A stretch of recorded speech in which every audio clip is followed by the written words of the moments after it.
Welcome to Preventing and Managing Stress at Work, Part 1. This chapter opens by exploring what stress is, how it develops, and why understanding it matters for managers and organizations.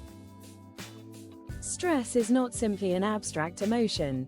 It is a biological and psychological process that activates when we perceive demands that exceed our capacity to respond. The chapter begins with a short history of scientific thinking about how living organisms keep themselves stable. Claude Bernard's 19th-century insight about maintaining a stable internal environment laid the groundwork for understanding how the body protects itself from disruption. Building on that, Walter Cannon coined the term homeostasis, the idea that the body uses dynamic processes to restore equilibrium in the face of change.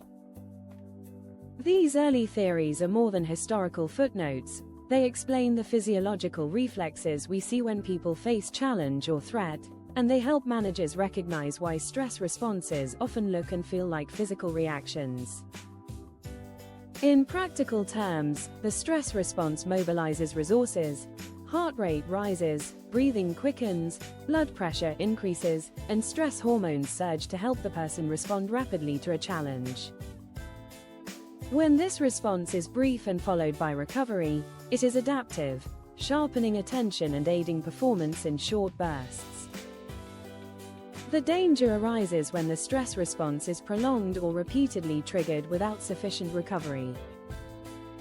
Over time, regulatory systems are strained and symptoms such as fatigue, irritability, poor concentration, headaches, digestive problems, and increased risk of chronic conditions can emerge.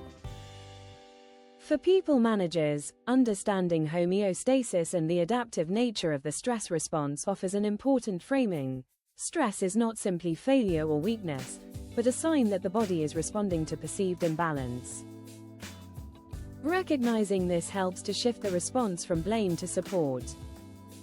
Finally, this introductory section frames the chapter's purpose: to equip managers with language and concepts to spot early signs of imbalance, respond proportionately, and create conditions where recovery is possible.